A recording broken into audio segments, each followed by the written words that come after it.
Assalamualaikum warahmatullahi wabarakatuh. Perkenalkan, nama saya Ruth Natalia Damayanti dari Prodi BGSD kelas F angkatan 2021 dengan NIM 2104011140179.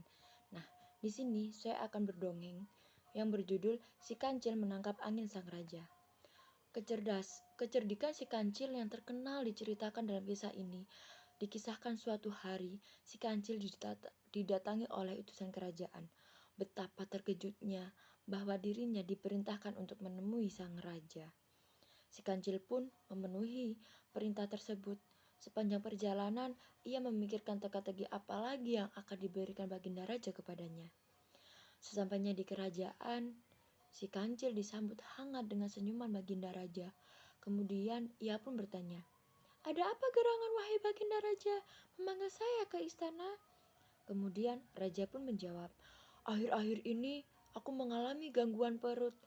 Tabib kerajaanku mengatakan bahwa aku terkena serangan angin."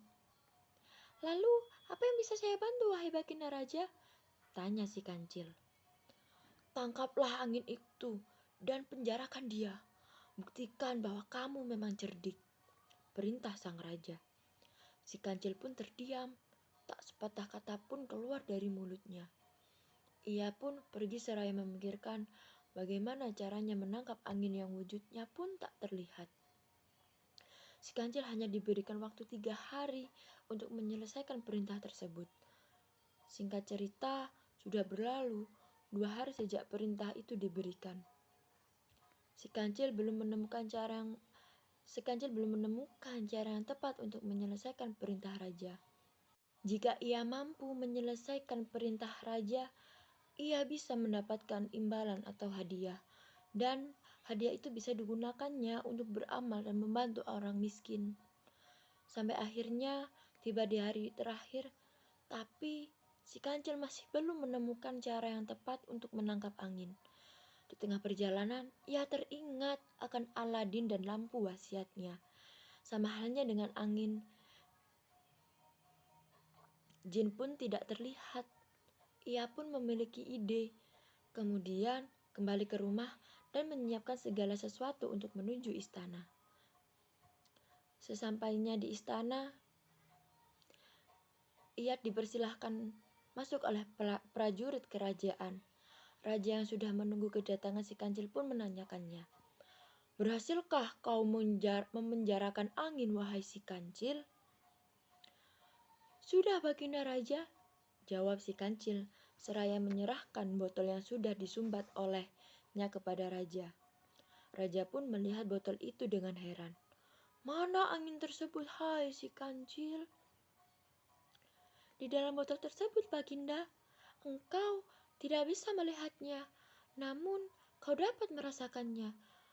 Bukalah sumbatan botol tersebut untuk merasakan anginnya," kata si kancil menjelaskan.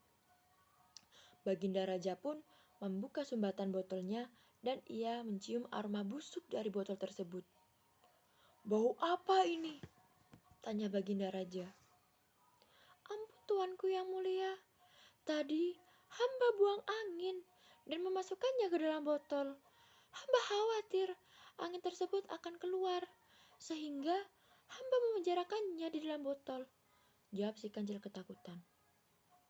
Tetapi baginda tidak jadi marah karena penjelasan si kancil memang masuk akal.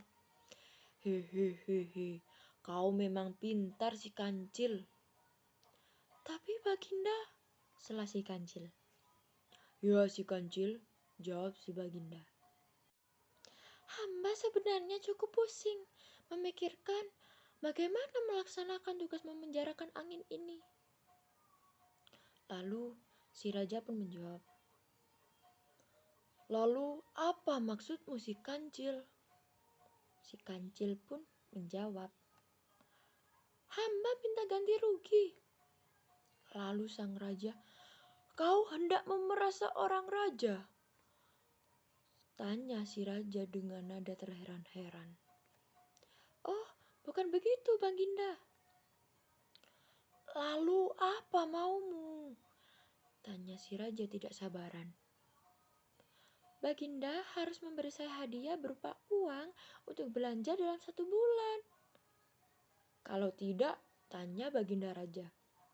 Kalau tidak, hamba akan menceritakan kepada halayak bahwa Baginda telah sengaja mencium kentut hamba, tutur si kancil. Hah? Baginda kaget dan jengkel, tapi kemudian tertawa terbahak-bahak. Lalu Baginda pun menyetujuinya. Baiklah, permintaanmu akan kukabulkan. Nah, terima kasih. Sekian dari cerita dongeng pendek yang telah saya dongengkan.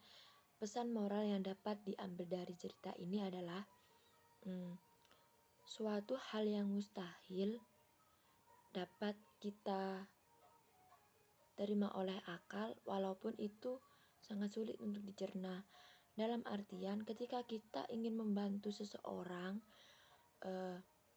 akan dimudahkan jika hal tersebut dikategorikan masih dalam keadaan wajar dan halal. Terima kasih. Jika ada kurang lebihnya, saya mohon maaf sebesar-besarnya.